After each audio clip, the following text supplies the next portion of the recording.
Okay, now that we've sewn those 9 patches, what I really wanted to do is to just show you the method that I like to approach going into this, the no ironing, the control of the seams, and that type thing. Now, I have a huge collection of antique quilts, and frankly, a lot of them are 4 patches, 9 patches, really simple settings, quite valuable quilts, and quite wonderful quilts, and all been executed just doing squares and rectangles. And I think sometimes we forget that that's some of our best quilts.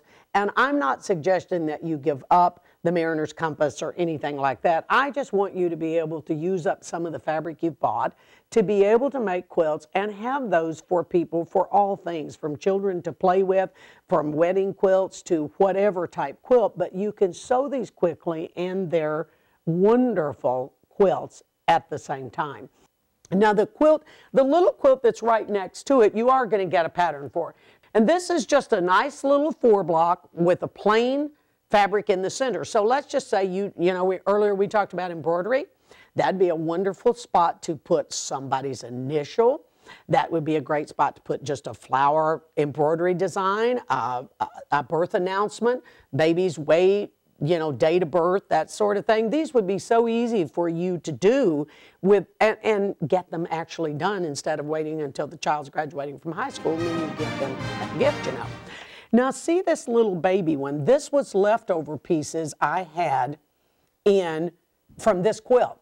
Now, they were just all in a little stack, and Vicki and I did a book together called Checks and Chicks, and there's a quilt in there called the Hobo Quilt. And one of the things about it, it was this exact block, but it had these were 3-inch squares. And I had all these left over, and I was just sitting there the other day, and I went, why don't I just make a little hobo?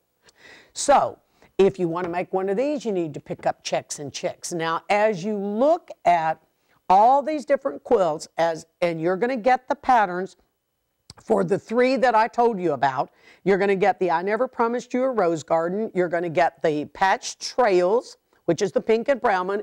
And you're going to get this little mini one that you might be able to do as a birth announcement or whatever.